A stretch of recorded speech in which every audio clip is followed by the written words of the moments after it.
Batman. Yeah, o Batman. No asilo ele bate sim, protege só em Zé Povinho. Pra quem não jogou, tem até na Steam. E quem começar vai até o fim. Batman. Mate o Coringa.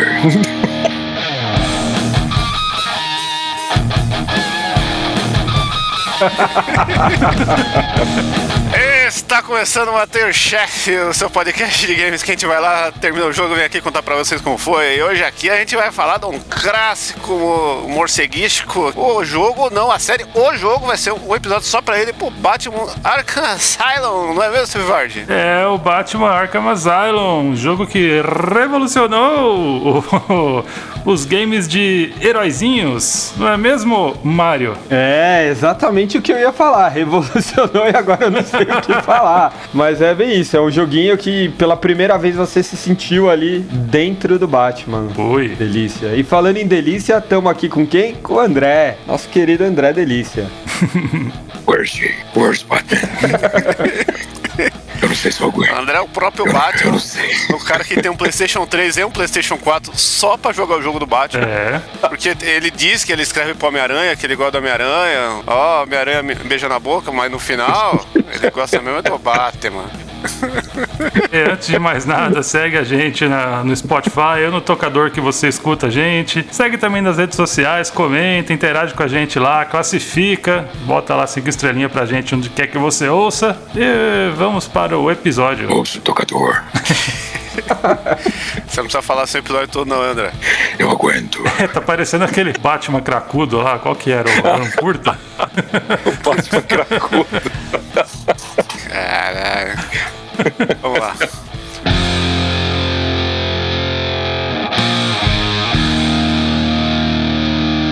Bom, pessoal, vamos fazer hoje um episódio mais sucinto. Não vai rolar uma retrospectiva dos jogos do Batman nesse aqui, porque tem muito jogo e isso merece um episódio à parte. Mas eu acho que vale a pena a gente começar pelo ano que esse jogo saiu. 2009, mais precisamente aí 25 de agosto de 2009 aí a primeira vez que ele saiu para PlayStation 3 e Xbox 360. Muito depois aí foi ter também para computador e depois teve uns remaster aí para Play 4, Xbox One, computador caralho, que é mais um resize. Depois a gente fala disso, né? Mas enfim, 2009 para o Batman. Se você olhar, o Batman teve a Batmania, o Tim Burton lá no final dos anos 80 pro 90, que trouxe aos holofotes esse herói tão maltratado, esquecido, pobrinho, né?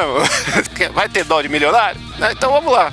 Com a Batmania que aconteceu aí, com o Batman preto, pescoço duro, Michael Keaton, né? Todo mundo ficou alucinado e o personagem teve um revival aí, que o André viveu muito, né, André? Olha, eu desde criancinha também, assim como a Naranha, né, aprendi a ler quadrinhos e aprendi a ler também com o Batman. E eu me lembro bem, nessa época, já colecionava quadrinhos e o Batman já estava, como eu posso dizer, salvo por um editor de quadrinhos chamado Daniel O'Neil, porque ele estava cansado da imagem do Batman pelaquela série de comédia, né, dos anos 60.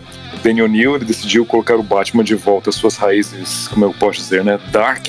E falou assim, não, chega dessa brincadeira. Aí os anos 70 viu esse revival do Batman, o Robin foi mandado para a faculdade, ele começou a trabalhar sozinho e as coisas começaram a ser levadas um pouquinho mais a sérias pro Batman. Aí finalmente em 89, com o lançamento do filme, o personagem se consagrou. Ok, o Batman nunca mais será motivo de piada novamente. Até o Joe Schumacher, né? Não vai ser mais piada. É. Até porque a culpa do Joe Schumacher é que ele gostava muito mais da série do que dos gibi e quis prestar uma homenagem, né, ao Adam West. Esse é o resumo do Batmamilo.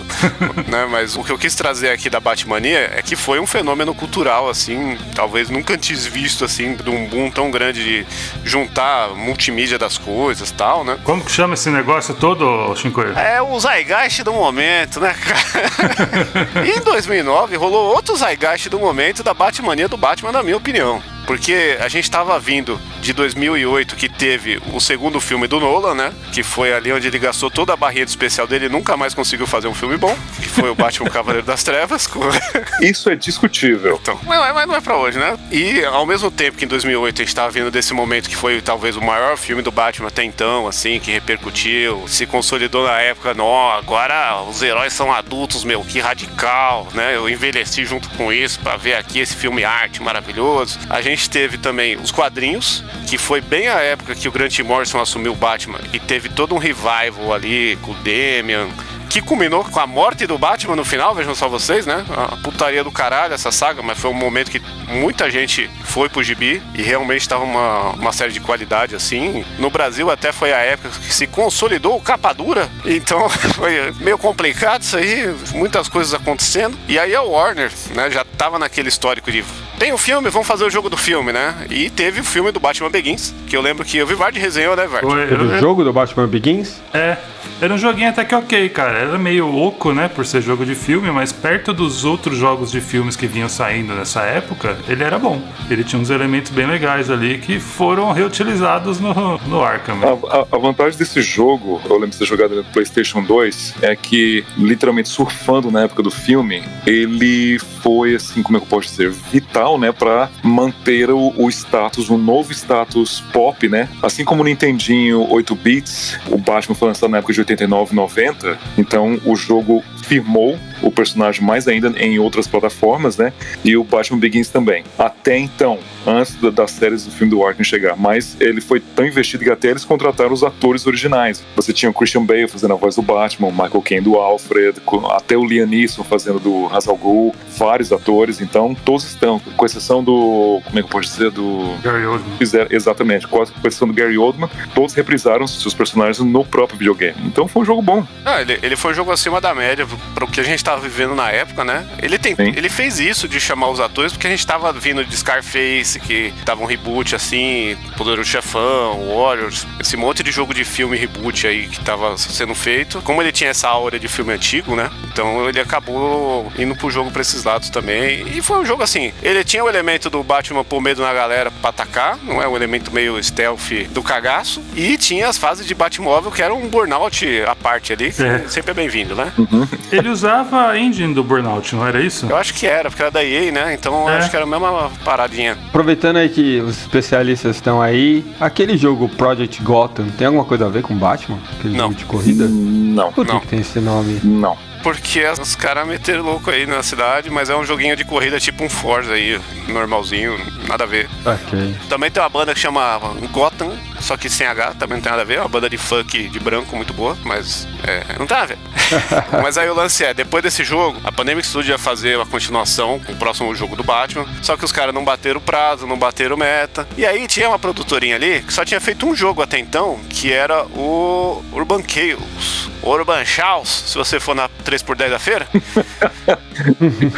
Que era um jogo de primeira pessoa, que você controla um policial de Riot, né, de escudão batendo nos meliantes, que surpreendentemente é um dos melhores FPS aí do PlayStation 2, talvez o segundo melhor, né, já que só temos 3 jogos aí de FPS exclusivos do PlayStation 2, mas ele é um jogo surpreendente pra época, era um jogo muito bem construído, redondinho. E aí eu falei, quer saber, vamos dar na mão dessa galera aí, que essa galera tá com umas ideias, a Eidos vai meter uma grana, a Warner também aqui tá com cheio de dinheiro, porque Batman tá bombando pra caralho. E aí os caras fizeram valer aí a aposta que fizeram neles, concebendo esse jogo aqui, que é o Batman Arkham Asylum, que saiu num aninho que não foi muito complicado, não foi fácil, né? Porque é no mesmo ano que saiu Uncharted 2, que sai Call of Duty Modern Warfare 2, que é justamente da fase lá da polêmica, né?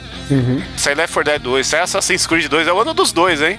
Assassin's Creed. Mas eu lembro que nesse ano, no nosso antigo podcast lá, nós fizemos a eleição dos melhores do ano e foi um episódio especial, com convidados especiais e tudo mais, e no nosso podcast o melhor jogo do ano foi o Batman Arkham Asylum, com exceção de um voto, quase foi unânime. O voto foi meu. Não, caralho, foi o Jurandir que votou no Modern Warfare. Ah, é? Não lembrava disso. Eu lembro que eu coloquei o E, tipo, dos melhores do...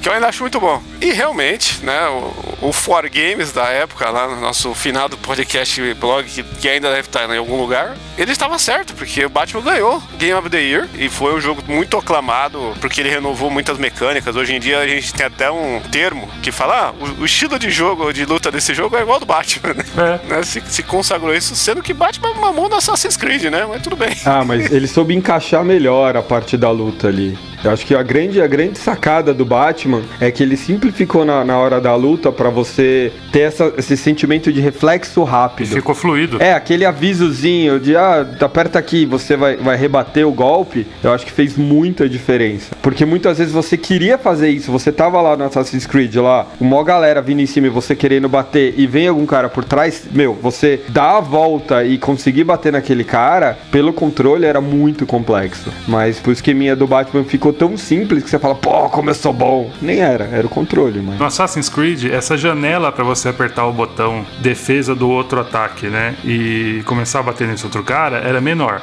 E se você tivesse no meio de alguns golpes, ele não funcionava. No Batman, não. Em qualquer momento que você apertasse o botão nessa janela aí, ele trocava e começava a bater no outro. Então você fica com uma... Sim. Dá uma sensação de, puta, sou foda pra caralho. Mas não, é um jogo que é mais bem reguladinho, tá ligado? O botão aparecia em cima no Batman, né, te dizendo, aperte tal botão. No Assassin's Creed era só uma vírgula, um aviso visual ali, tipo, o cara vai atacar, tá ligado? Era meio que uma ondinha, assim, né, de choque, assim. O Assassin's Creed, ele tentava ser um Metal Gear de luta, né?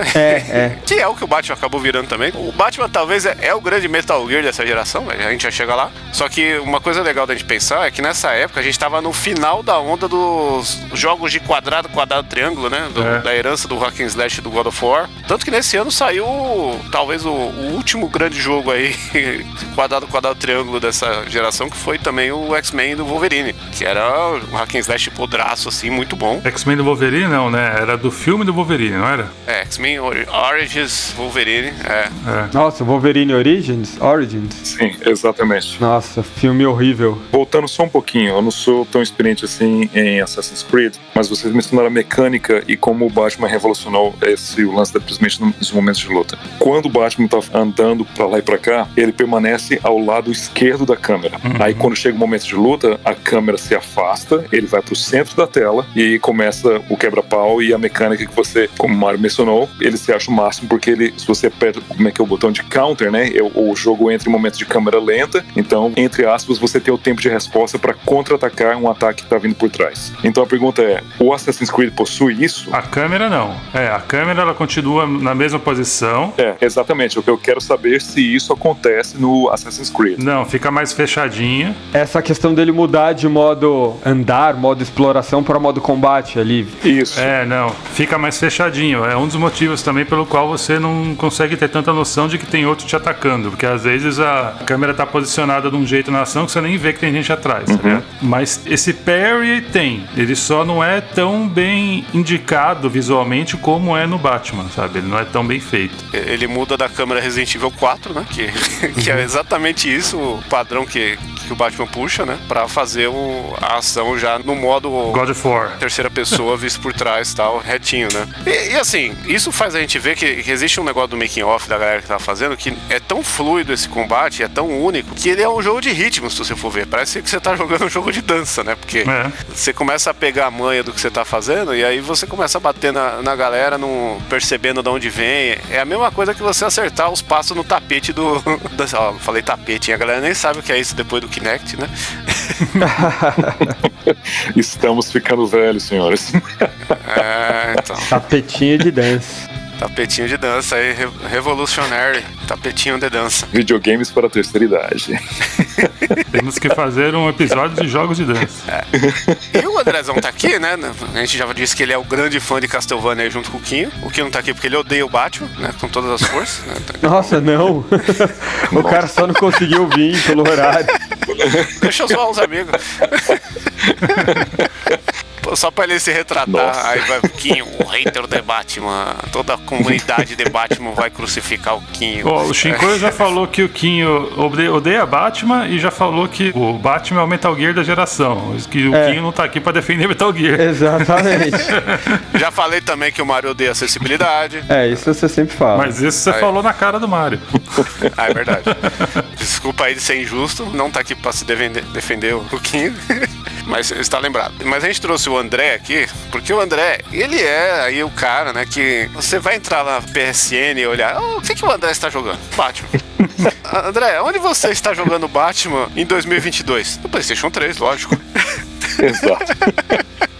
Não, até 2021 eu joguei Batman no PlayStation 3. Aí agora, como eu reabri minha conta nos Estados Unidos, então eu tenho que jogar o Batman novamente. Agora eu tenho o PS4, retomando minhas atividades. Entre centenas de jogos e... Um pequeno parênteses aqui, os últimos jogos jogados pelo André: Castlevania Anniversary Collection, Castlevania Requiem. Aí aqui no meio tá Fórmula 1 2016. Batman Telltale Series. Horrível, por sinal. Tem um Spider-Man aqui no meio. Return to Arkham. É isso aí. Você jogou Homem-Aranha, cara? Achei que ainda tava no Batman. É por isso, caros ouvintes e amiguinhos, não chequem o registro de jogos dos seus amigos. Eu estou sendo exposto. O senhor é virado meu advogado. Caralho, exposição indevida. É pior que no Vaza Nude isso aí. Exatamente. Ok. Você está aqui, né? Não só porque você trabalha, come e joga Batman e Castlevania quando dá também, né? Mas também porque você é um conhecedor dos quadrinhos, né? E um dos méritos do Batman Arkham Asylum é que, por mais que tava o maior filme do Batman em cartaz de todos os tempos, os caras olharam pra ele e falaram: vamos fazer uma história original, foda-se esse filme. E aí eles pegaram e falaram: quer saber? Vamos fazer agora a segunda melhor coisa já feita com o Batman dos quadrinhos, fora dos quadrinhos, porque todo mundo sabe que a primeira é o desenho dos anos 90. Alguém aqui vai questionar isso? Nem um pouco. Nem um pouquinho.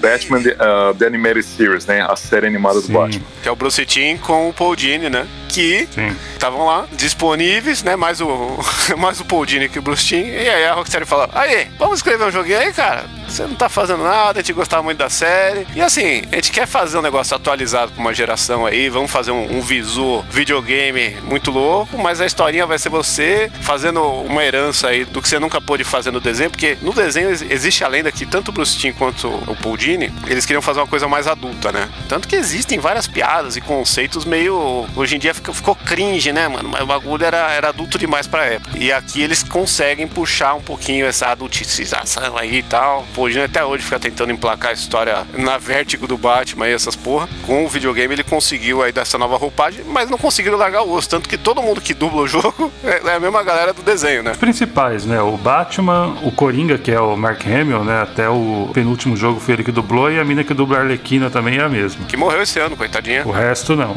Descansa em paz, ela morreu. Exatamente. Enfim, como tudo acontece em ciclos, principalmente quando o Batman entra no zeitgeist da cultura popular, né? Vira o hype do momento. Caralho, o André falando zeitgeist é muito tesão, hein? Lembranças queridas da Alemanha. Enfim, voltamos ao ano de 89. O filme foi lançado. A graphic novel preferida do Shinkoio, Piada Mortal, foi lançado. Ixi. Cavaleiro das Trevas também já tinha sido lançado. Não, perdão. Piada Mortal e Cavaleiro das Trevas lançados em 1986 e 87. O filme com Michael Keaton do Tim Burton lançado em 89.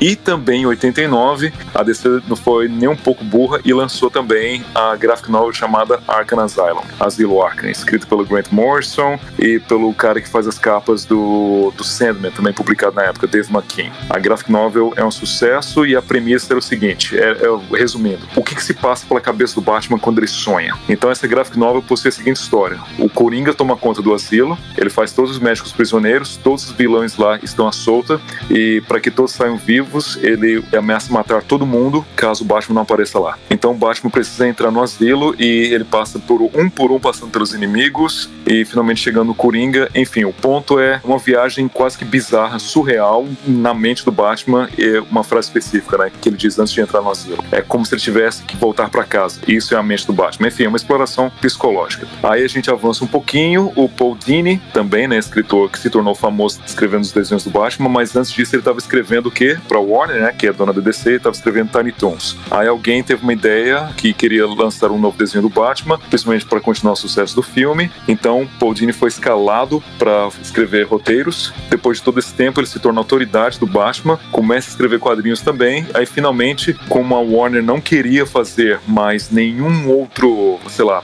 videogame do Batman baseado nos filmes, aí chega o que Shinkoio disse: vamos fazer algo original, e finalmente o cara foi recrutado para escrever um jogo. E em o que ele se baseia? Essa graphic novel do Grant Morrison e Dave McKean, chamada Asilo Arkham. Eu dei uma tirada de sarro no Paul Dini, mas assim, ele é um cara muito competente e tal, só que ele é mais um cara que dá continuidade a coisas criadas por uma galera, né, do que cria grandes marcos em si, sabe? Eu vejo muito assim. Exatamente, respeita a cronologia do Batman, então vamos utilizar elementos dos quadrinhos e jogar lá, e é por isso que funcionou. Ele é o que é o Dan Slott pro Homem-Aranha, né? Sim. Ele pega toda a mitologia do personagem. O Grant Morrison meio que fez isso, só que o Grant Morrison passa muito pinto na obra dos outros, né? Já o Paul Dini, ele respeita o bagulho. Do ponto de vista dos quadrinhos, o Grant Morrison odeia o que o Frank Miller fez pro Batman. O que o Grant Morrison gosta de fazer é voltar pros quadrinhos, pra premissa dos anos 50 do Batman. É esse o Batman que ele gosta, o Batman dos anos 50, e não o Batman Dark dos anos 70, como eu apresentei previamente. Só que ele dá uma modernizada com elementos meio lisérgicos, né? Meio é pouco, é totalmente absurdo. Então o Batman sempre acontece em ciclos, então a história sempre se repete. O primeiro filme do Batman do Tim Burton equivale ao período dark, violento dos quadrinhos dos anos 40. Batman Returns é o Batman entrando nos anos 50 antes do código de aprovação dos quadrinhos entrar. Aí o Batman Forever começa a entrar nos anos 60, aquela coisa do Joel Schumacher. Batman e Robin é literalmente o Batman do Adam West, então reflete o outro. O filme sempre reflete uma época dos quadrinhos. E o Batman Begins finalmente é o Batman dos anos 80 e 90. Então, ele sempre existe esse paradigma sobre o que o Batman é na mídia dos quadrinhos. E o Batman Crepúsculo? Crepúsculo? Batman Crepúsculo? Aí eu vou deixar esse comentário pro Mário. Pô, sacanagem. Esse baseia no Seven, né? Anos 90 ali. Mas, ó, um gibi que eu acho muito legal do Batman, que pouca gente fala aí, que eu acho que é legal pra sentir esse rolê que a gente tá tentando passar aqui pra galera, é O Estigma do Batman, que é sobre um fã do Batman, do Adam West. Na capa é um gordinho vestido de Batman, todo troncho, assim, cosplay escroto. Ele tá na época que vai lançar o filme do Michael Keaton. E aí ele vai no cinema ver o filme e ele fica decepcionado pra caralho, porque, porra, esse não era o Batman que eu gostava, né? E ele é todo inocentão, louco. E aí mostra esse choque cultural da época que a gente não viveu com essa intensidade desse jeito, né? E a gente consegue depois ver essa mesma história se repetindo em todos esses pontos que você falou, assim, eu acho bem legal. E eu acho que talvez o que mais marcou a nossa geração, assim, eu não sei, é o do André, né, mestre ancião, mas, né, pelo menos eu e o Vivaldi e o Mário, acho que a gente viu mais o desenho dos anos 90 que outra coisa, né? A gente tá aqui falando que é uma das maiores obras também, porque a gente tá enviesado, porque foi o nosso Chaves da época aí, né? Eu lembro que, assim, eu assisti muito o dos anos 60, porém nos anos 80, né, que passava no SBT. Sim, eu também. Puta, eu decorava os negócios. Eu ia, tipo, sei lá, com 5, 6 anos de idade, eu ia brincar na rua, pegava uma fralda de pano, amarrava no pescoço, falava que era o Batman, tá ligado? E a musiquinha, né?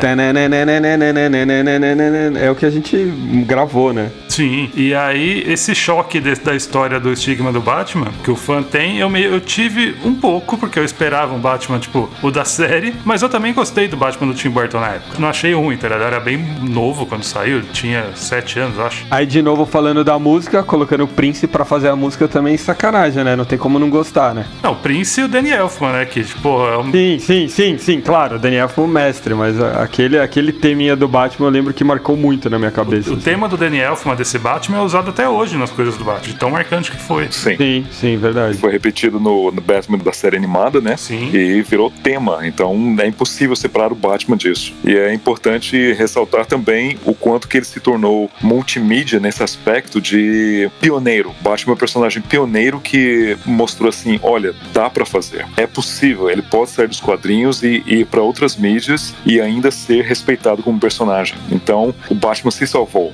O que a série dos anos 60 matou, destruiu seu personagem, ele mesmo conseguiu se reerguer. Então, do ponto de vista cultural, tudo se deve também ao editor Danny O'Neill lá nos anos 70, que ele falou assim, ó, basta, chega, Batman não é isso. Então ele contratou as pessoas certas e artistas e escritores para que nos anos 70, assim, ó, a série acabou, essa imagem não pode permanecer sobre o Batman. Então os quadrinhos foram galgando um pouquinho, entre aspas, né, um pouquinho mais sério, né, as leis dos personagens, e o filme de 89 consagrou isso. E antes disso, né, Cavaleiro das Trevas e Piada Mortal. E o Batman, ele tem uma característica, assim, que a base que constitui o Batman, por mais que a gente falou desse monte de versões, de mídias, né, a base tá sempre lá. É o playboy milionário, escondido, que tem um monte de acessóriozinho, né? Só isso já é um negócio foda pra caralho, né? Porque tanto o spray de tubarão lá no Adam West, né? Quanto o Batmóvel do Michael Keaton lá com o alarme anti-roubo, sabe? As coisas doidas assim. Então ele dá uma margem criativa que fascina muita gente. E tudo que cerca ele, a base dele é sempre a mesma, né? O mordomo, o comissário. Então ele se torna familiar instantaneamente pra qualquer pessoa que já viu qualquer coisa, né? É isso que é legal, assim. E ele tá sempre sendo renovado, tendo essas visões. E a gente vai acompanhando. E esse jogo, ele chegou com a responsa de fazer essa nova roupagem com todos esses elementos de uma forma que você tem que interagir com tudo isso, né? Porque o jogo você tá lá participando do mundinho do Batman, usando todas as coisas dele, conversando com os personagens cânone padrão lá, né? E a forma que o jogo amarra, né? O jogo, ele é uma experiência que ele é cinematográfico. E eu não sei vocês, mas ele é um jogo assim que se você tiver com pressa, acho que umas 8, 10 horas você zera, né? Ah, sim, você pega detonado aí no YouTube de 6 horas, 7 horas, o cara vai o jogo inteiro. E ele acaba sendo uma experiência muito gostosa, porque ele mistura tudo isso com uma história redondinha, né? Que é o primeiro grande mérito dele, ele conseguir fazer essa colcha de retalhos aí dos personagens, com a jogabilidade que, por ser esse negócio que a gente já disse que é meio musical, viciante, né? É gostoso você bater na galera, fazer as coisas que tem que fazer, e ele tá sempre num ciclo de respiro, ele sabe dosar, não, agora é hora de bater, agora é hora de ficar lá em cima, agora é hora de conversar, agora é hora de procurar tal coisa, né? Então ele é uma experiência fechadinha de um jeito que a gente não via há muito tempo, né? E ele permite meio que 2 estilos de jogos também, né? Dos estilos de jogo também, né? Porque você pode passar indo pra porrada com todo mundo e foda-se, e você pode passar no stealth também, né? Sem sair na porrada, assim, a maioria das partes. Tem parte que você tem que sair na porrada, sim, mas... Sim, ele te dá uma alternativa em alguns casos, né? Isso, a maior parte você tem essa alternativa de ou ir pra porrada, ou ir no stealth, ou um pouco dos dois. E a expansão desse termo stealth também é você utilizar o Batman, utilizar uma das alcunhas dele, né? Ele é o maior detetive do planeta. Então você pode também ser o detetive. E você, então... Faz sentido isso, né? Exatamente, o jogo respeita isso. Então, tudo se passa à noite, então o Batman tá no seu habitat natural e ele vai usar as sombras e também precisa ser um detetive, e quando o momento pede, ele precisa cair na porrada. Então, é o jogo perfeito do Batman. Você é literalmente Batman. Funciona muito bem.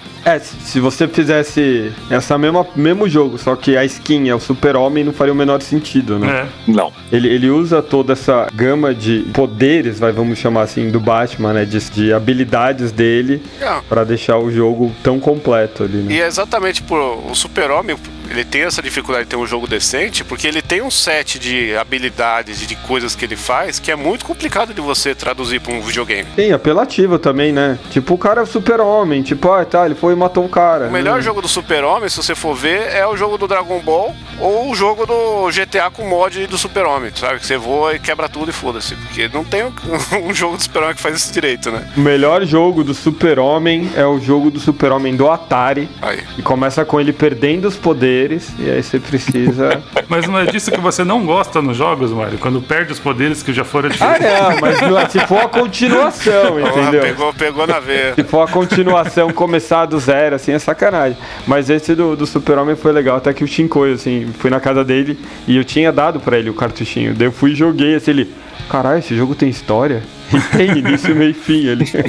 O Mário zerou o jogo em 2 minutos na minha frente. Aí eu peguei o Atari e joguei no chão.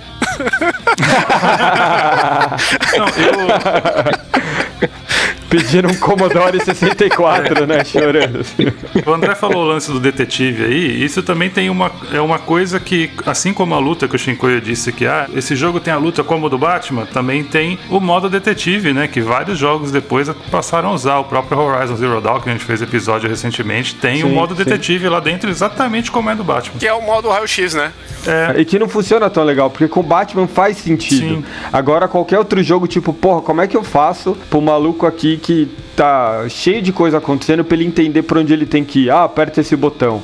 E não faz sentido. No Horizon faz sentido porque tem toda a desculpa lá do triangulinho. Sabe? Sim. Mas na maioria dos jogos não faz. Mas é bem que você falou, tem toda a desculpa. Acho que a gente já preparou o terreno pra babar o ovo da Rocksteady aqui de o quão eles souberam traduzir o Batman pro jogo. E a Eidos também, né? A Eidos, na época, né, ainda era Eidos, né, não tinha sido comprado pela Square Enix, né, que aí vendeu a porra toda, mas ela publicou, né, o jogo, né, ela fez parte do rolê aí. Sim. E é bizarro a gente ver o nome da Eidos hoje, né, parece que é um negócio tão extinto. É verdade. Depois que você colocou o reboot do Tomb Raider e apareceu o Square, você, eita, eu vou ter que grindar a Lara aqui, caralho. Mas eu lembro que quando eu joguei esse Batman a primeira vez, eu vi o Eidos lá, eu falei um eita também, porque eles já não estavam publicando muita coisa. No PlayStation 2, a Eidos só fez cagada, mano.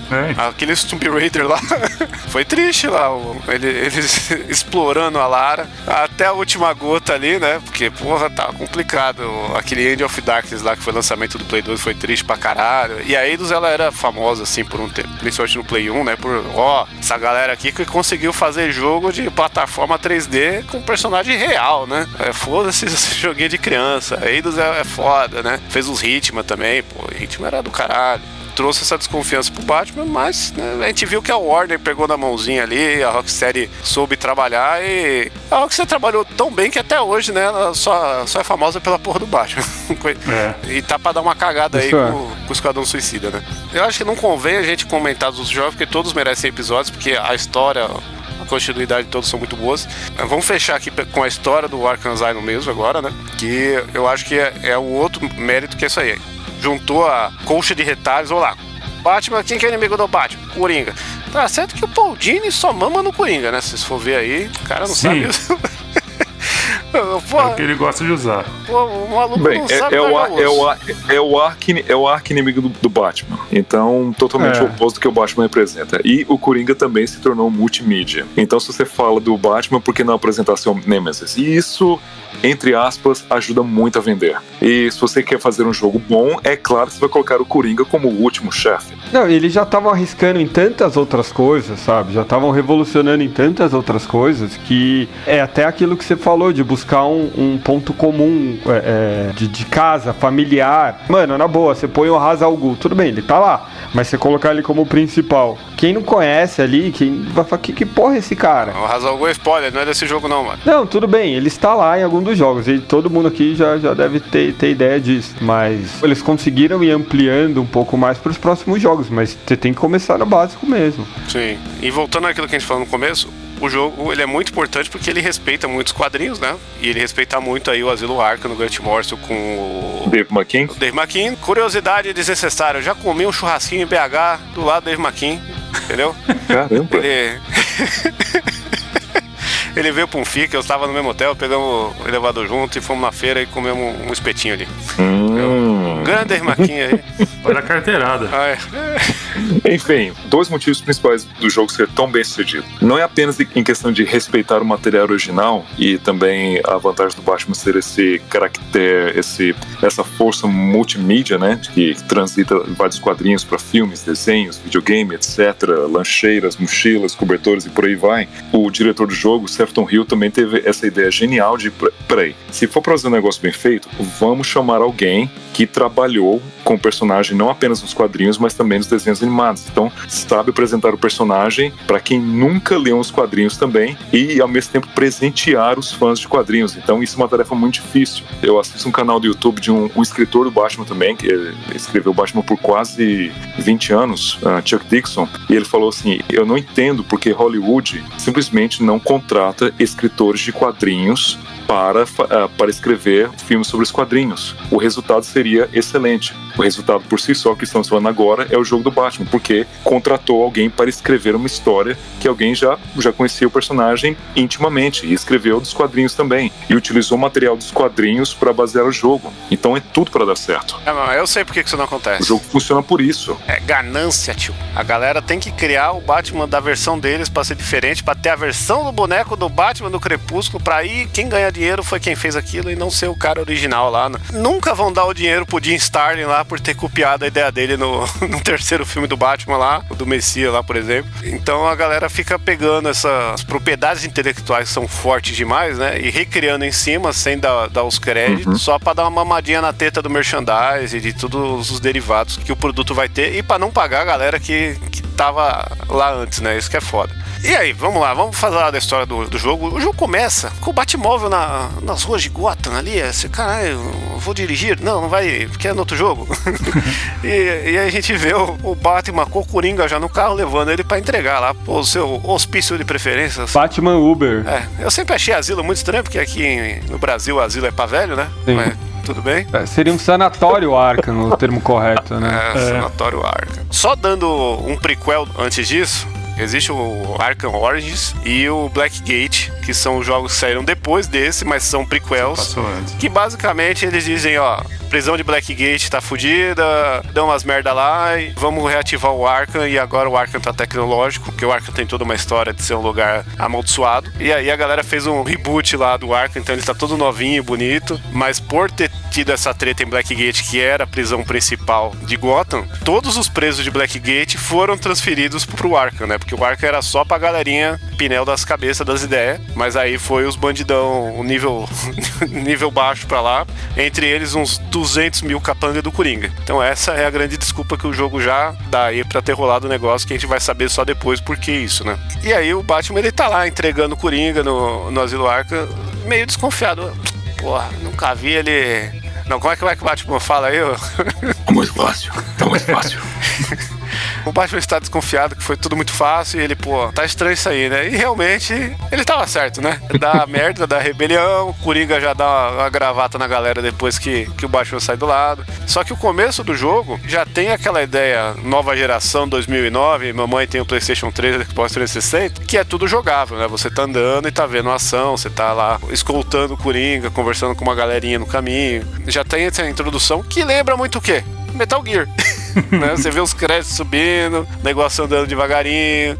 Cinematográfico, né? É aquela ideia lá que o Kojimão já tinha metido no Play 1, a gente vê ela aqui sendo realizada em sua maestria, né? Então, o Arkham Asylum já pegou coisas de outros lançados em outros videogames, em outros jogos, e realçou e criou um novo nível. Mas assim, videogame sempre é isso. É que ele fez bem feito. Ele juntou coisas muito boas de alguns jogos, melhorou e entregou um pacotinho muito amarrado. E isso inclui também, ele pôde fazer isso porque o personagem tinha essas facetas, né? E ainda tem o roteiro muito bom. Foi a junção ali perfeita ali de vários elementos. Legal. E é legal que o começo, ele tem um negócio aí que pouca gente sabe fazer até hoje, que é um começo de jogo com um tutorial que você não sente que está passando por um tutorial, né? Ele é tudo emergente na ação, porque logo depois que o Coringa foge, você já tem lá que bater nos capanguinha, e aí aparece o botãozinho, você já aprende um pouquinho do combate, aí segue pra frente, tem os Zaz. Como é que você fala Zaz aí, cara? Zaz, exatamente. E ele também já mostra as perguntas escondidas do Charada. Os desafiozinhos, né? Isso, como utilizar a visão detetive para analisar uma sala, um quarto ou uma cela, como buscar pistas, é muito bom. Vão tendo vários recursos, né? Que aí você vê o osso da galera, né? Tem um lance depois com o cara de barro e tal. E é legal porque como ele tá no Arkham, é a perfeita desculpa pra ter todos os vilões da galeria do Batman, né? E ele coloca alguns vilões que nem o Charada, ele não é um cara que você vai lá efetivamente dar porrada nele e tal, né? Ele é um cara que tá presente em alguns desafios, né? Então o jogo ele coloca de uma maneira muito light, que ao mesmo tempo o cara tá lá, mas ele não tá assim, misturando a história pra caralho, pra te atrapalhar, não. Agora é o segmento, né? Vou enfrentar esse vilão pra depois enfrentar aquele. Tem bastante coisa, mas ao mesmo tempo ele sabe dosar. E aí rola esse negócio de você ir pra dentro do Arkham do Coringa, tem dentadurinha pra tudo que é lado, né? Tá que pariu, não precisava, né? O grande defeito desse jogo seja as dentaduras, né? É uma maneira de acumular pontos, né? Pontos de experiência e subir os pontos do personagem pra evoluindo, né? Porque ele tem essa pegada, né? De você evoluir as habilidades e tudo mais. Seria o Batman Arkham Asylum, então, um RPG? Certeza. Olha o áudio aí Certeza que é. plantando na discórdia nesse podcast.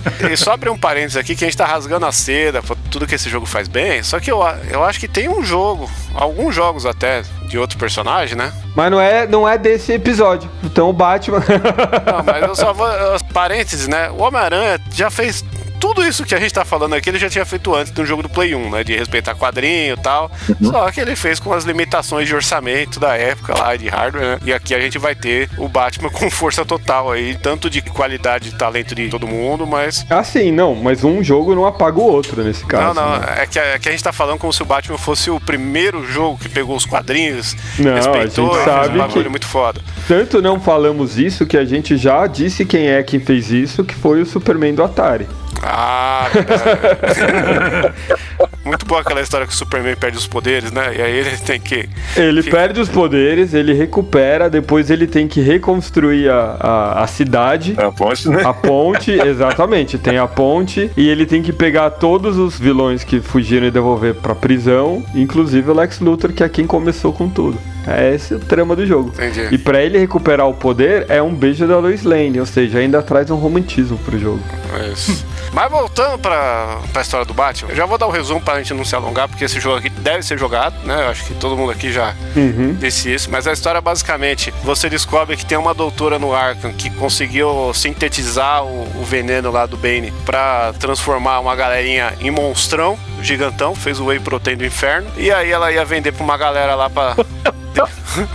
pra ganhar uma grana, só que ela desistiu porque o comprador que apareceu querendo comprar era o Coringa. Ela falou, não, pra esse cara eu não vou vender essa parada não, fodendo. Com a lógica, né? Né? E aí o Coringa faz todo esse rebu aí de rebelião, queimando o colchão no Arkham, simplesmente pra poder fechar o Batman lá, pra pegar o Viagrão e comer o cu do Batman, que é... ele tinha tomado o licor de caipito antes, então não ia rolar. As referências de Feira da Fruta aí não são pra todos, hein? Essa daqui é Esse- especial. Atenção, você ouvinte de Portugal. Pesquise Batman Feira da Fruta. E você entenderá mais uma vez porque o Batman é tão multimídia e ele deixou sua marca especificamente no Brasil. Se quiser mais a fundo, existe também o crossover, o infame crossover Batman e os Piratas do Tietê. Esse é o clássico. Você vai descobrir o segredo do morcego. Exatamente.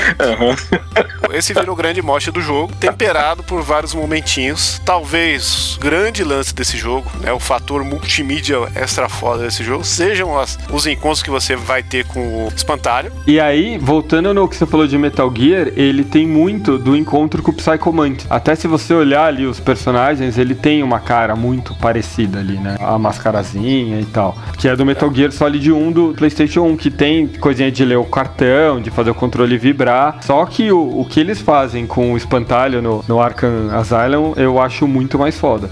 Tanto que são talvez os momentos mais memoráveis do jogo, assim, é o momento que você toma lá a picadura do Espantalho, né, que é o Freddy Krueger lá das injeções no dedo, e aí você começa a ver que o jogo fica estranho, né, a câmera fica torta, assim, o que tá acontecendo, né, começa a rolar essas cojimadas aí você chega no necrotério, não tem nada, aí você abre a porta pra voltar, aí é outro necrotério igual, você, caralho, o que tá acontecendo, né? Aí você acha seus pais mortos, O jogo né? muda, exato, leva um susto do caramba, porque os pais dele no saco lá de cadáveres. Nossa, E falando com você ainda, né? caramba! Essas partes do Espantalho são meio que um jogo dentro do jogo, né? Sim, e mexe também com o psicológico do Batman. Isso é maravilhoso. É muito bom. E é uma forma muito inteligente do cara pegar e recontar toda a história do Batman de novo, né? Porque a gente tem que imaginar que esse pode ser o primeiro contato do Batman de alguém, né? Sim. E realmente foi pra muita gente. A primeira coisa que a pessoa conheceu do Batman foi esse jogo. Tipo, a pessoa já conhece o Batman, mas não conhece a história dele.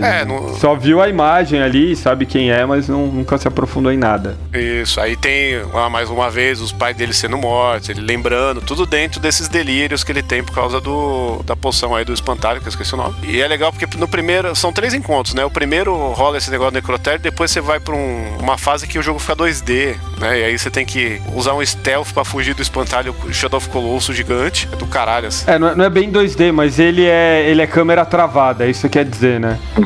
Você tem que andar de ladinho, se escondendo, Sim. fica um negócio totalmente surreal, fora do que a gente tava acostumado, né?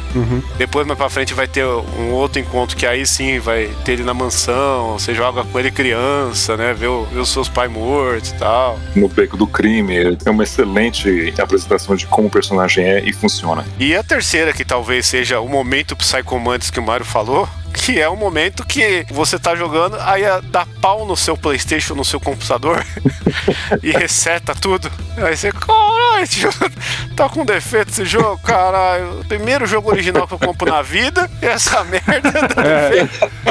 Cara, sabe que jogo que teve isso antes? No Conker's Bad Fur Day do Nintendo 64. Eu não lembro. Caramba! Quando você tá pra terminar o jogo, ele trava, fica travado, aí aparece um buraquinho assim, entra o Conker, assim, falando assim, o jogo travou? Que merda, né? Tipo, começa a falar umas paradas assim, e aí fala o que você tem que fazer pra voltar a funcionar pra você poder ver o final. E aqui é legal porque dependendo de onde você joga, eles fizeram o glitch diferente, parecido, né? Se você joga no computador, ele dá o glitch de computador com placa de vídeo. Se você joga no console, ele aparece o negócio da TV resetando, assim. Os caras foram muito ninja. E aí o jogo ele dá um reboot pro começo do jogo, aí você começa a jogar de novo, desde o comecinho, quando você tá escoltando o Coringa, só que aí é o Coringa escoltando você, né? Sim. Exato. Você é o prisioneiro. É muito bom. E você controla o Coringa ali naquele comecinho, entrando Sim. no asilo, né? É do caralho. É tão bom que depois disso vem a pior parte do jogo, que é a luta do Croc, que é um saco. É um chefe muito Crash Bandico mal feito, o Croc, que ele fica só pulando nos tapumes na água lá. E aí você tem que ficar adivinhando. Mas é aterrorizante, é um pouco de suspense. Você tem que fugir do local e ao mesmo tempo o cara tá atrás de você. Eu acho que isso é assim porque você não pode correr, né? Se você corre, ele já te pega rapidão. Você tem que fazer devagarinho. Exato. Aí dá uma tensão extra no negócio. Uhum. Eu acho que esses 3 pontos, assim, são coisas que a gente tinha que pontuar, né? E já vai caminhando pro fim do jogo, né? Assim, a gente vai ter a luta com o Bane nesse meio tempo, vai ter a luta com a Era Venenosa, que talvez seja a chefe mais filha da puta do jogo. Sim. Você tem que lutar contra a erva daninha gigante lá, aquela caralha de pétala. Essa daí é complicada, mas a recompensa é boa. Porque, porra... E também, né? Mais uma vez, ele junta várias coisas. É o veneno do Bane, e aí ele descobre que potencializa uma planta, aí, a planta, com quem que eu vou falar, né? Era venenosa, vamos lá. A era venenosa, essa quest aí, então, você vai ter que ir no esgoto, que essa planta só nasce no esgoto. Eita, vou ter que ver o Croc, né? Se for ver, é tudo uma quest do Skyrim em um jogo só. Porque os vilões do Batman, eles são igual os do Homem-Aranha, todos os caras têm pós-doutorado, tá ligado? Todos os caras são especialistas, dominam uma área e, preciso saber mais sobre essa planta. Tem algum biólogo? Não, eu vou ter que falar com a Hera, porque é ela que vai manjar de verdade. Se os vilões do Batman não fossem inteligentes, a Gotham City já estaria limpa em 6 meses. Não, se não fosse o Batman, Gotham City já tava limpo há 6 meses, né? E depois de você enfrentar a Hera lá, tirar o veneno dela lá, que chama Venom, né? Eu acho tão estranho falar Venom no negócio do Batman, porque sempre remete ao Venom. Voltamos também a 1989. Novamente, o Daniel O'Neil, ele escreveu um conto do Batman, né? Uma história do Batman, em que ele entra no começo de carreira e o Batman ele se torna viciado numa droga que o deixa super forte. Então, lá em 89 ainda, o Daniel O'Neil criou essa história chamada Veneno, né? Que um cientista louco, pra variar, cria essa super droga que deixa a pessoa super forte. Aí, anos depois, o cara que eu falei que escreveu o Batman por 20 anos, né? Chuck Dixon, guiado pelo Daniel O'Neil, criou o Bane, baseado nessa história que o Daniel O'Neil criou. Então, ele usa esse veneno criado por esse cientista pra se tornar uma pessoa super forte e, sei lá, a níveis sobre-humanos, né? A poção é a mesma do Batman Veneno, é a mesma do Bane, então. Essa eu não sabia. Exatamente, criado no mesmo lugar. Aí o Chuck Dixon lembrou dessa história, aí perguntou com o Daniel O'Neil sobre, aí o Daniel O'Neil deu carta verde pra criar o Bane usando essa premissa. Aí. Então, mais uma vez, o Batman no Arkham Asylum junta todos esses elementos dos quadrinhos de maneira muito bem respeitada, né? Então, vamos utilizar esse negócio pra lá e pra cá e tornar um asilo essa coisa absurda. Tanto que a Era Venenosa ficou super poderosa com a super erva daninha, então funciona, né? Pra desafios físicos, psicológicos, né? No lance do espantalho e também como detetive. Então, mais uma vez, é um jogo completo. E é legal se você ler essa história aí do Batman Veneno e trocar a poção por cocaína, funciona melhor ainda, porque ele é um playboy cheirador. né? E aí ele faz um rehab, né? Tem uma das edições, eu tenho ela fininha que saiu aqui pela Abril, naquela série do Conde de Batman, que ele praticamente ele vai se fechar no porão e falar: aí, Alfred, não abre não, só vou sair daqui quando... Um mês, exatamente. Depois de comer uns tijolos, porque eu tô muito louco na droga.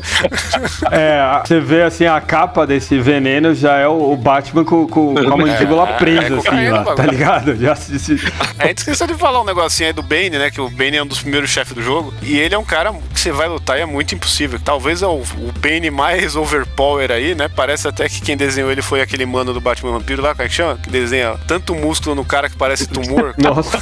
Kelly Jones, que desenha ele com a antena gigante assim. sim. É o Bane do Kelly Jones. Não é um homem, é um tumor ambulante o negócio. Tão gigante que ele é, né? E rola uma das cenas que hoje ela é muito engraçada, porque você desiste de bater no Bane, né? Aí você foge e o Bane vem assim: eu vou te pegar, caralho. Aí gonna break you, né? Mete uma referência aí ao grande Dolph Lundgren. E aí o Batman fala: não, I will break you. E aí ele liga o Batmóvel pra atropelar o Bane e jogar ele na loja. Caralho, Batman. Não sabe disso não, hein? Caralho. Mas vamos pra fase final agora, que é o Coringuinha. O Coringuinha tá lá esperando o Batman, faz a festinha. E aí, vamos lutar, porque você já chegou até aqui mesmo, né? Você tá desde o começo do jogo tentando me encontrar. Ele injeta a porra do negócio no Batman e não acontece nada. Aí ele fica muito putinho, ele, não pode ser. O que acontece com você? Aí ele fala o quê? Eu sou eunuco.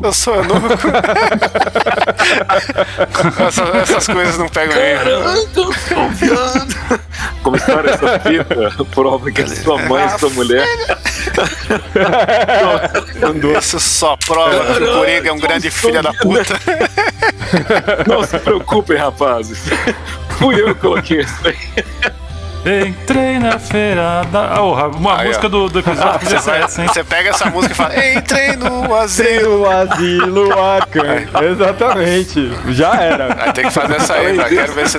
O Robin vai dar pra todo mundo hoje.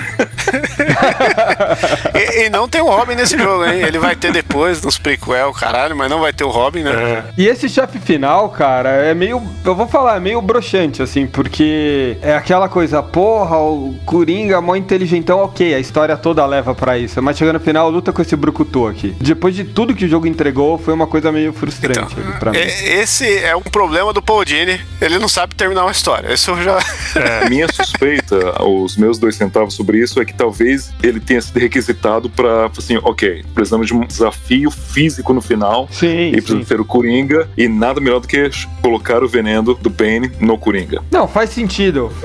Mas eu queria outro, entendeu? Aqui, assim, acaba sendo aquela coisa que o momento foda ali que você teve com o espantalho foi realmente o ápice, saca? Sim. E como o jogo pede uma luta, você não vai jogar xadrez com o Coringa, né? Então é isso aí. Tem que ter porrada, e você já enfrentou o Croc e o Bane. Você precisa de alguém mais foda que eles pra ter o impacto do jogo. E aí vai ser uma arenazinha. Vai ser aquele negócio, vai ter choquinho, vai ter capanga caindo a roda em tudo que é lugar. Aí tem aquele negócio da mecânica da luta, que o capanga de choque você tem que pular por trás, o capanga do bastão você tem que pegar de outro jeito. Então ele vai pegar tudo que você aprendeu no jogo e aplicar nessa luta, né? Com o momento do chefe pular, e você tem que bater na hora certa, aí tem uns explosivos e tal. É meio broxante, porque no final você só dá um soco explosivo na cara dele, e aí é isso, acabou, né? Aí o Coringa fica lá todo banguelinho, coitado, e o jogo acaba com isso, né? Praticamente. Faltava as onomatopeias, né, da série dos anos 60. Pô, bife, pau. Isso é uma sacanagem, porque a série do Batman, não muito nesse jogo, mas nos outros, principalmente, os DLC das roupinhas é foda, né? E acho que no Arkham Knight rola a roupinha do Adam West, que é dublado por ele quando você põe a roupa também. Nossa, que massa. Mas os caras não colocaram o Paul e o Plef, então é sacanagem. Não perdoa.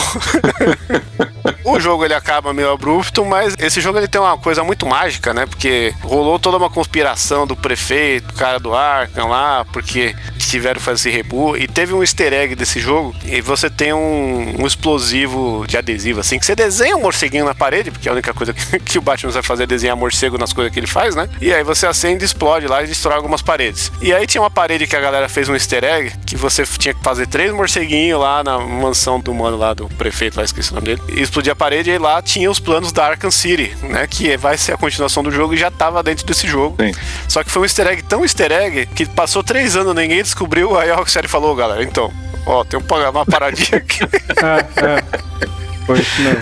Até hoje a gente não sabe se foi o DLC ou se tava lá mesmo, né? Tem que ver isso aí. Mas já tava planejado o Arkham City e tal, porque é isso aí, o jogo é feito de uma forma ainda de quero mais, pô. Quero dirigir o Batmóvel, cadê a Mulher Gato? Né? Essas coisinhas que o próximo jogo vai dar pra gente. Os próximos jogos, né? Os próximos. O Paul Dini também, ele escreve uma série de 4 capítulos para os quadrinhos, né? O que se passa entre Arkham Asylum e Arkham City, que mostra a preparação com o Dr. Hugo Strange. Pra quem não sabe, também nos quadrinhos, ele é um vilão que foi apresentado ainda antes do que o Coringa, nos primeiros gibis do Batman. Eita! Desculpa, eu tava tirando o vocal da Feira da Fruta que tem que fazer a versão. O que foi? Desculpa, não tava prestando atenção. O que vocês estão falando? Ouve o episódio que você vai saber, né? Assim, ó, vamos lá. Considerações finais aí, cada um da sua rodadinha pra falar o que acha do jogo aí, o que acho que faltou falar rapidinho e já vamos caminhar pro finalmente. Começa por você, Vard, que tá empenhado na Feira da Fruta aí. Cara, eu lembro que na época, assim, foi o jogo que me fez pensar, porra, melhor do que o jogo da Animated Series lá, que até então era meu jogo preferido do Batman. Difícil pra caralho. Só que esse, ao contrário do outro, ele é muito mais fácil, né?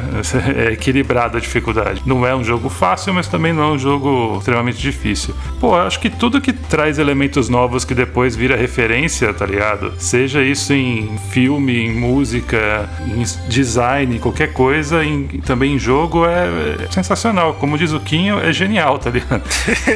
E esse Batman, assim, só chutando por baixo, tem duas coisas que a gente comentou até, que é lembrado em outros jogos, que é a luta e o modo detetive. E tudo, assim, o jeito que o jogo é montado, a história, o jeito que ela é contada, tá ligado? É muito bem feito, assim. Eu acho que é a melhor obra escrita pelo Paul Dini até, porque, como a gente tava comentando antes de começar a gravar, ele faz uns negócios brega pra caralho, que nem as coisas que ele fez com o Alex Ross. O Alex Ross já envelheceu brega, né?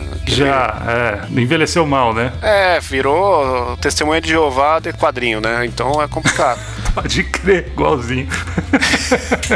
Tanto que agora ele teve que se renovar, né? Ele mesmo percebeu isso, ele fez um Quarteto Fantástico aí, que é o primeiro gibi dele que parece gibi. Então parabéns, Alex Ross, eu sei que você ouve aí, ficou do caralho. Preciso pegar isso aí pra ver.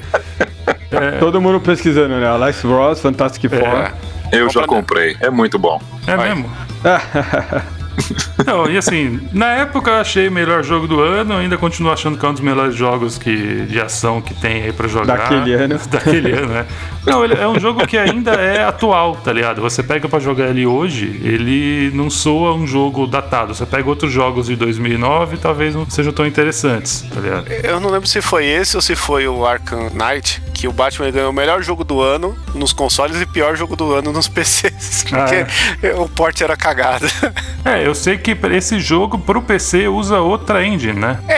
Nossa, se a gente começar com os ports do Arkham ali, é outro dramalhão. É que esse jogo tem uma putaria que ele foi feito pra console, teve o port pra PC, e aí em 2016 teve o remaster. E o remaster dele basicamente foi passar da Unreal 3 pra 4. 3.5 pra 4. Alguma coisa assim, e dar upscale nas texturas, mudar uns negocinhos, véio. Só que mudaram bastante coisa, assim. Eu acho que como o jogo tem um fator replay muito bom, vale jogar as duas versões. Tipo, você joga primeiro a versãozinha antiga lá, porque tem um esquema de cor mais retrô, mais legal, e aí depois, quando você puder, você joga a nova, porque ele vai ter um esqueminha de cor mais realista.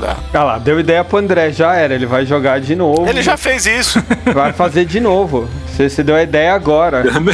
Mas se você, assim como nós, não tem tempo, joga só o mais novo, que é isso aí. Exatamente. Não, eu respeito a cronologia. Não, o mais novo que eu digo, o remaster. O remaster? Sim. Não, mas depois que você zera a primeira vez, em 6 horas você mata. É um joguinho que... 6 horas não. Tá faltando um jogo assim, Não, que 6 horas? 6 horas é speedrun, maluco. Exatamente. Não, 2 meses. O André é daqueles que tem que ir do ponto A ao B, ele não aperta o botão de corrida. Não, o Batman não corre. Não, exatamente. Ele precisa andar aqui, ele precisa olhar como é que tá a vista, explorar o jogo, sentir o vento, pensar na vida, tomar um vinhozinho. Usar o raio-x em tudo que é lugar. Isso, exatamente. Eu sou paciente. Sou Batman. I'm Batman.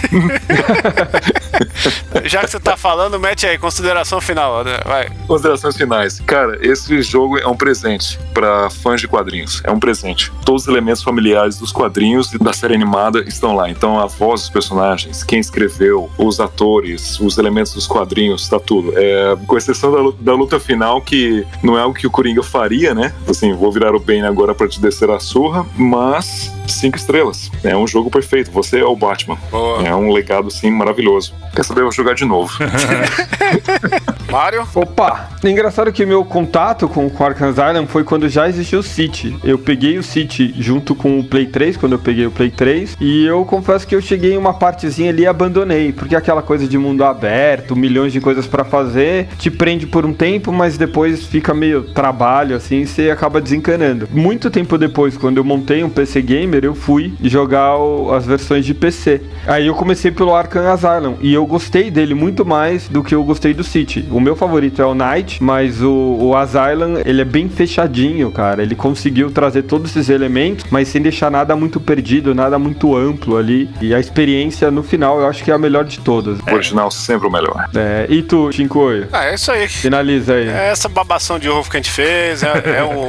Mais que um presente, eu acho que esse jogo ele é uma aula de como se fazer um produto. Não serve pra muita coisa. Se alguém fosse fazer um desenho do Batman novo, qualquer coisa assim, tinha que respeitar a mídia original que é os quadrinhos, que é onde a galera bebe, e fazer um negócio respeitoso legal, que é o que foi feito aqui. Aquele negócio que a gente falou de dar crédito a quem merece e tal. E o jogo ele é um dos poucos casos que faz isso muito bem aí. Ele tem as rameladas que a gente falou que nem o chefe, mas é por causa da mídia que ele tá inserido ali, teve que ter essa concessão, né? Sim.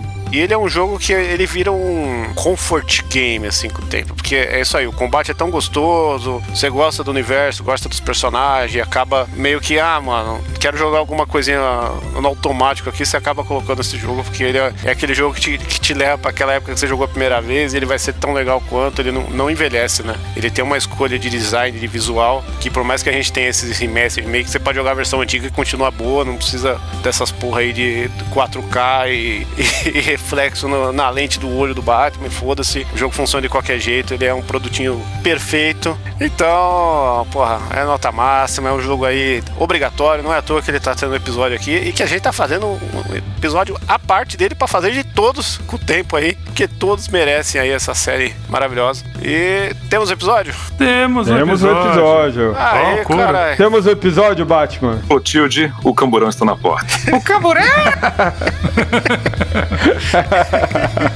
Não, fechou. Fechou. Olha o Batman pra mim. Conseguiu usar, parabéns. Só segurou até o final.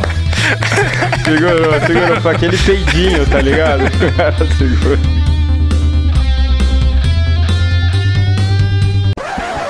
Entrei no Asilo Arkham pra ver o que o Asilo Arkham tem.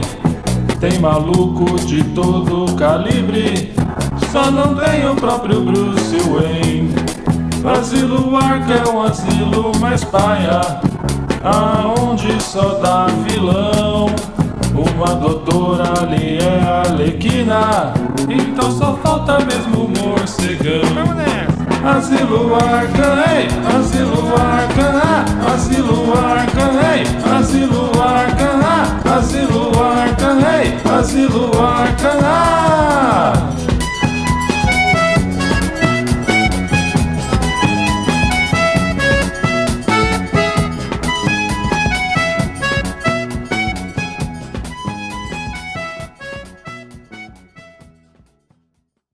Créditos do episódio: André Santana, pauta, Fernando Vivaldini, trilha sonora, edição e pauta, Guilherme Barata, identidade visual e pauta, Mário Perim, pauta. Foi utilizada também uma versão da música Taxman dos Beatles e também da música Feira da Fruta do grupo Capote, que nesse caso, como eu não sei tocar samba, foi utilizada a versão original de base.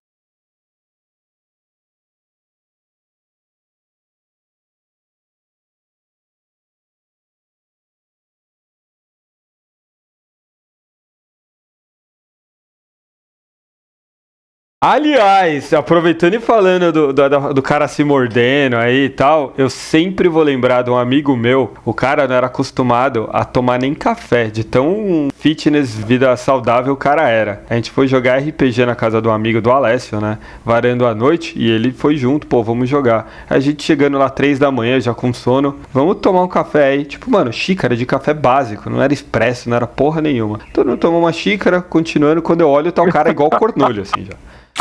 Puta que pariu, pirando. E assim, esse cara, nem vou falar que era o André, tá ligado? Que ele nem deve lembrar disso, assim, deve ter até apagado da mente dele. O cara, Eu acho que não, mas... com uma xícara de café, o André tava se mordendo. Eu falei, mano, caralho, velho, o cara realmente nunca tomou nada, nem um café, tá ligado? Exatamente. Literalmente nem o café. André não bebe café. Abusam da minha nobreza. André só no veneno. Abusam da